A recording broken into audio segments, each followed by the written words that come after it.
The religion of peace strikes again. Hundreds and hundreds of Iranian protesters have been murdered in the streets by the Islamic regime of Iran, while the government deliberately shut down the internet to hide the atrocities and the bloodshed. So to the Muslim influencer on social media who have remained silent about what's happening in Iran, I have one simple question for you. If the Islamic Republic of Iran doesn't represent Islam, what exactly does the word Islamic represent then? Buddhism? For 2 years, we were forced to watch, hear, and tolerate propaganda from pro-Palestinian, virtue-signaling, and openly anti-Semitic crowds and media outlets who claimed to care deeply about human rights and freedom. Many were happy to wear a keffiyeh, happy to reshare propaganda, happy to excuse and justify jihad and violence by calling it resistance. You said it was about human rights. You said it was about freedom. So why don't you look at Iran? Because it ticks every single box.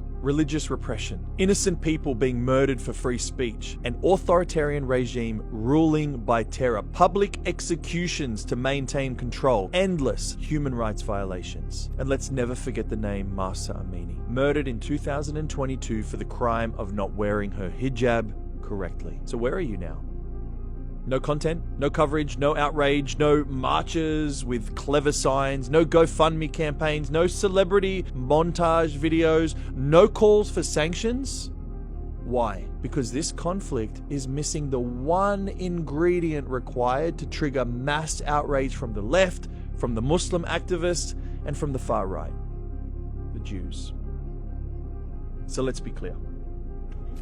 Live ammunition is being used to silence the Persian people, a people who are done with the brutality imposed on them in the name of Islam. So whether you like it or not, the Islamic regime of Iran refers to Islam, an ideology which is always enforced through violence, coercion, and fear. I will remember two things from the beginning of 2026. First, the extraordinary bravery of the Persian people willing to fight alone to reclaim the country from the Islamists who not only ruined Iran, but who have also funded Hamas and the barbaric Palestinian terrorism for decades. And the second, the disgraceful silence of the so-called humanitarian, libertarians, moderate Muslims, and virtue-signaling influencers who are so outspoken when it's trendy, when it's anti-Semitic, and when it costs them nothing, and yet so incredibly silent when true Islamic ideology is exposed and innocent blood is actually being spilled.